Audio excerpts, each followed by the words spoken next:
Cultural literacy. How much do you know about the world and other cultures?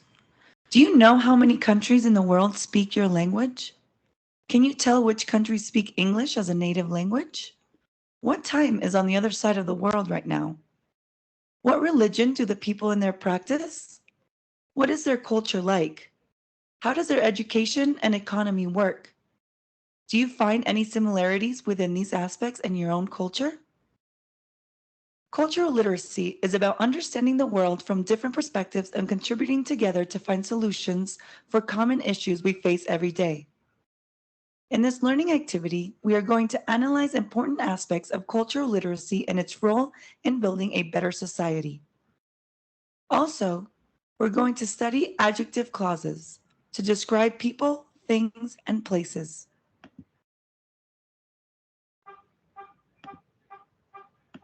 Introductory material. Dear learner, this material will help you study the topics related to Learning Activity 2. You will learn about 1. Adjective clauses. 2. Cultural literacy. Let's begin. 1. Adjective clauses. An adjective clause is just a group of words with a subject and a verb that provide a description about the subject of a sentence.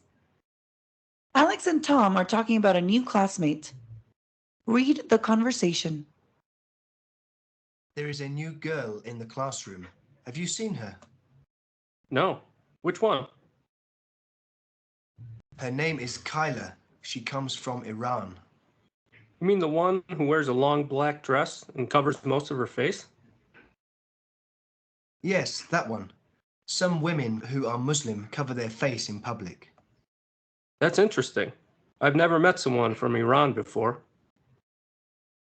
Well, there are many amazing facts about their culture. For example, Sunday, which is a normal day people go to work or study, is the first day of the week for them. No way. So when is the weekend for them, anyway? The weekend for them is Friday and Saturday, which is the last day of the week. That is kind of awkward. It's not that different. It's just a matter of getting used to it. I guess you are right. What else do you know about that culture? Well, it is also important to know that women who are married cannot talk to men in public. They are just allowed to talk to their male relatives. How do you know so much about that culture, anyway? Well, I lived in Iran for 2 years. It was a really nice experience. Look at this example from the reading. Women who are Muslim usually cover their face in public. Adjective clause.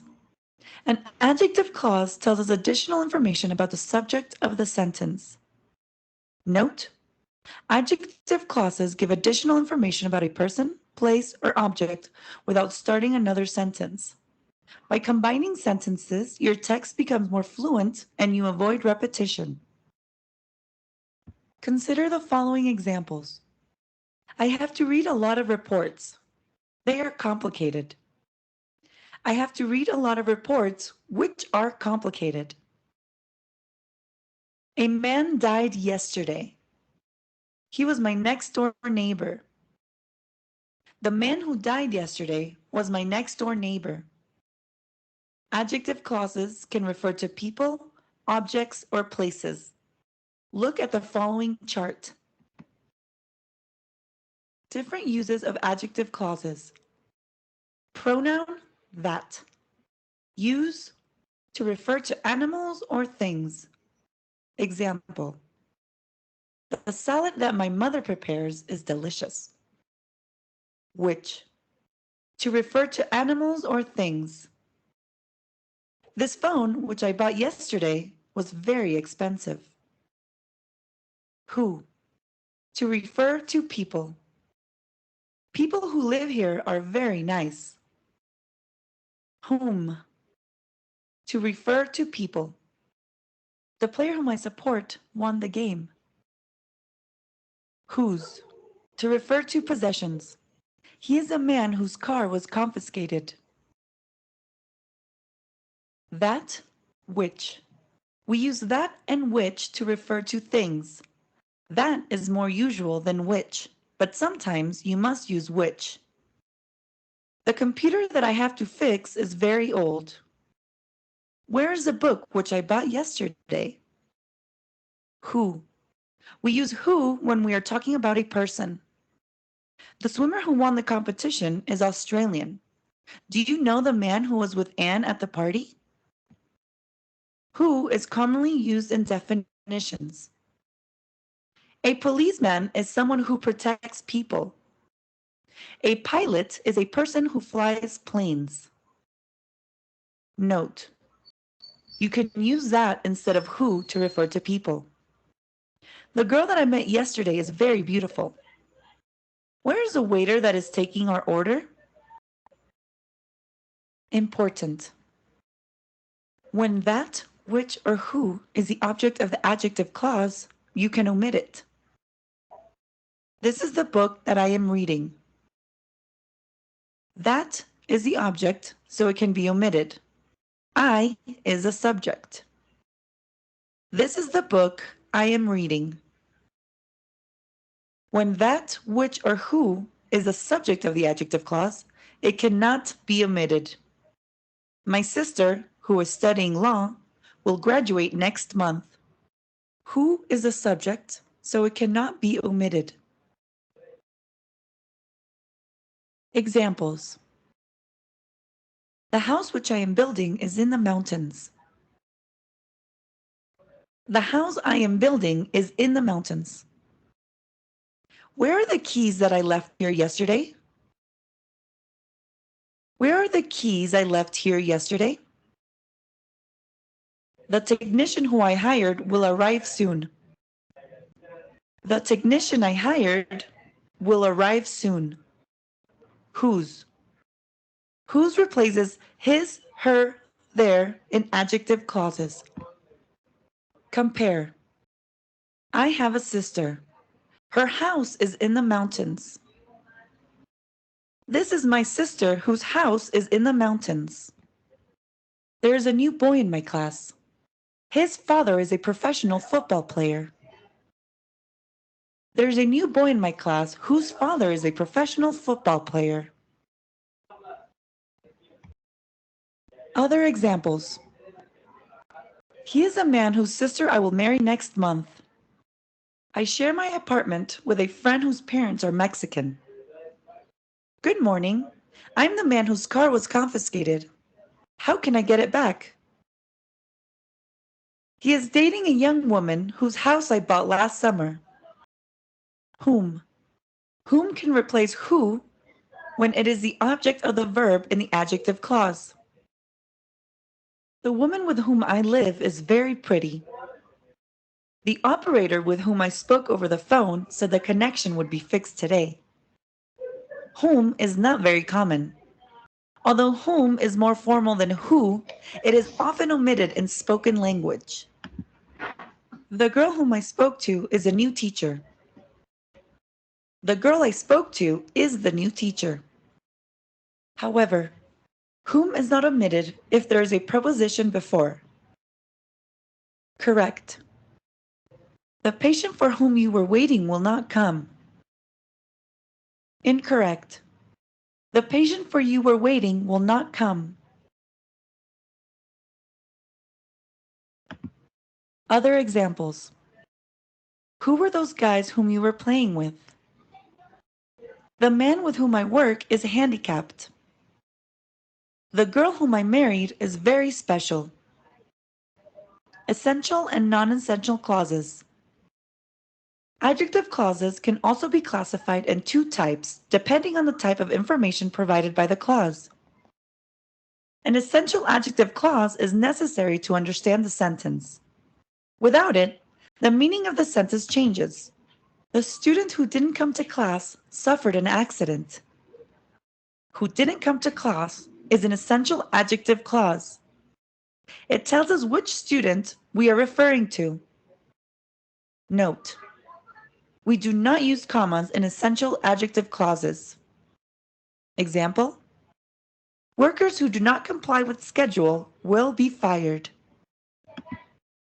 In essential adjective clauses, we can use that instead of who to refer to people. Also, we can use that instead of which to refer to things. Observe. I don't know the man who is talking to my wife.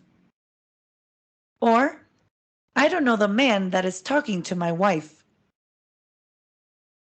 The exercise that I don't understand is on page 6.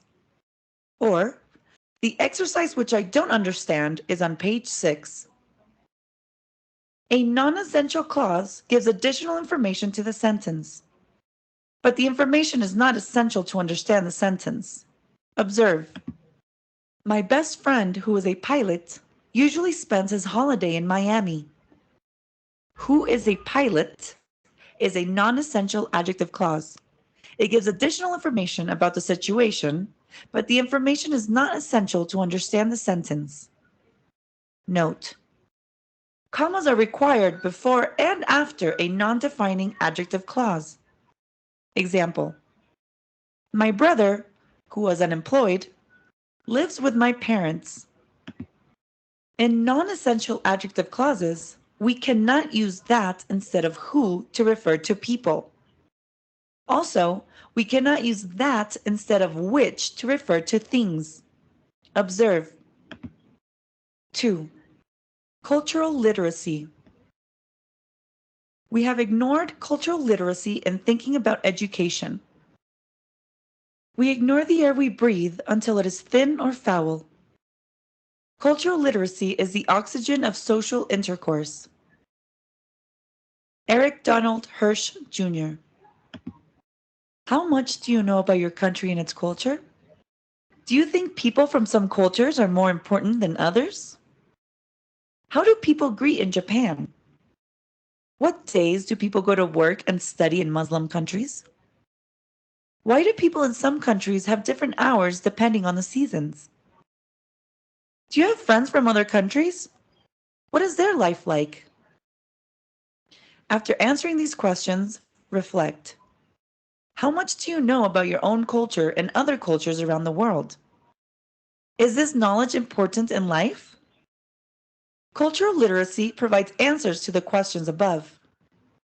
One of the main issues being faced by humanity is the lack of cultural understanding among different societies. This has caused wars, negative feelings, hate, and anger among societies. The principal benefit of cultural literacy is that by knowing how people behave in other cultures, how they interact with nature, their society, culture, and spiritual beliefs, we can better understand them and improve relations by showing respect for their culture. This can definitely reduce cultural differences in the world and improve the way different cultures interact. Learning from other cultures. We live in a consumerist society that is devastating our planet. By critically reflecting about the way we interact with nature and comparing it with other cultures, we can develop new ideas and achieve great changes in our societies. For example, there are a lot of people around the world with brilliant ideas about how to improve the way we live and interact with our planet. Many societies have close relationships with the natural world. The communities that hold these ideas sometimes find ways to fulfill their needs with the local resources provided by the environment in ways that are sustainable and do not harm the environment in order to live according to their beliefs. Nature and culture are inseparable in some places. Finally, such cultural beliefs and practices are not made public, so they may benefit just a small corner of the world where they prevail. One of the benefits of cultural literacy is that it allows us to discover this type of ideas from other cultures and therefore learn from them. Intercultural exchange and learning can bring positive changes at a personal and societal level.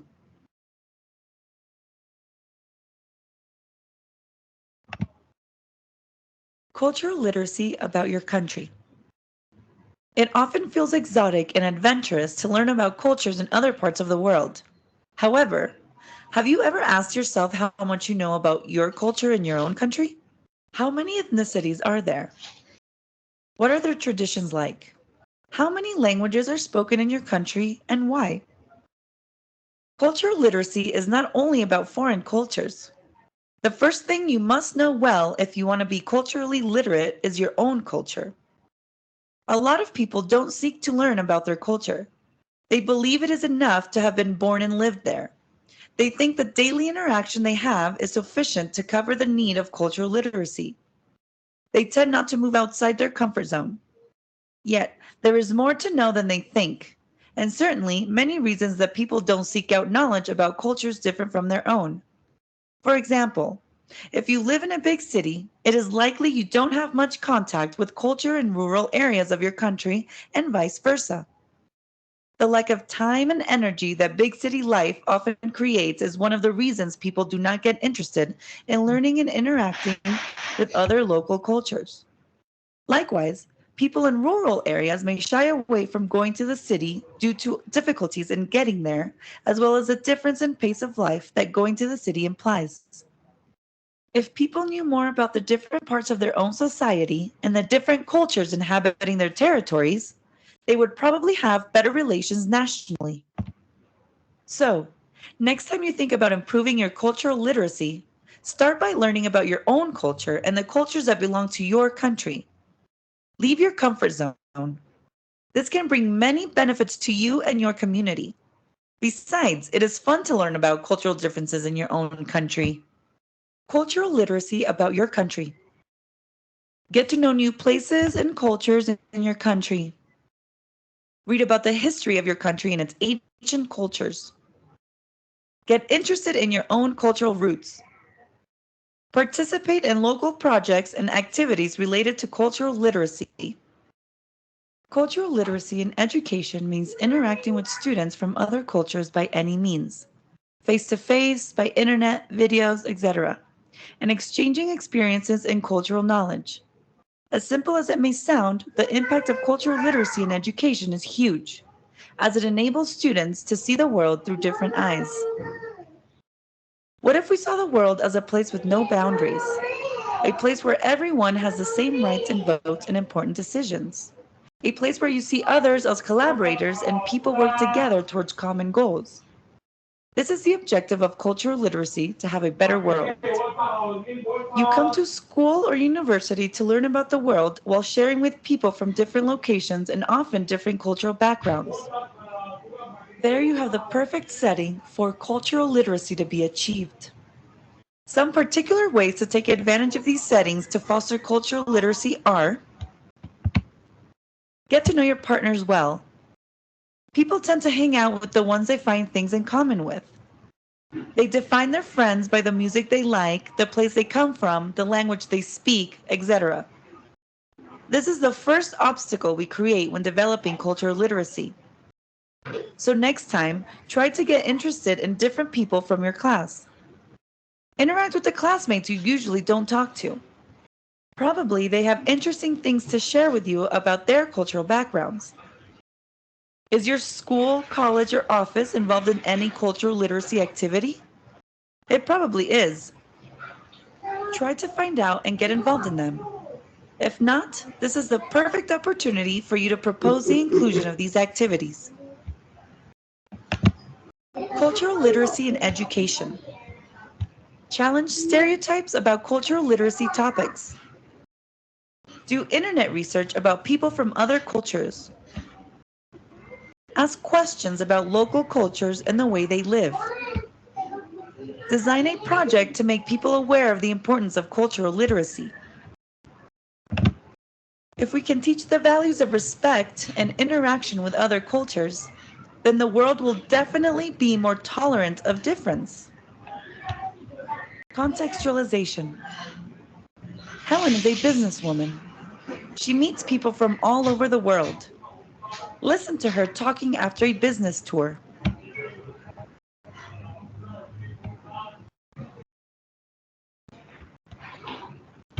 My name is Helen. I am a business executive in a multinational company in Canada. I was recently promoted to head manager in my department. Now I have to travel around the world and introduce our products to potential new clients. I just came from a global tour where I visited China, Japan, and Egypt. In China, I went to a petroleum company and presented a business proposal that was very attractive. It was a big company, so I went straight to the point and kept the conversation in a very professional way. Although my presentation was excellent, my proposal was not approved. I learned later that Chinese people like to get to know one another before doing business. If I had known about it before, I would have told them something about me before starting the business. In my second trip, I went to Japan. I visited a technology company in Osaka. The businessman that I talked to seemed quite interested in our products. At the end of the meeting, they gave me their business card. I took them and put them in my pocket. Unfortunately, they never called me back to close the business. A coworker told me that Japanese people give great relevance to their business card. A business card in Japan must be received with both hands and treated with respect. Putting a business card in your pocket is considered rude in Japanese culture.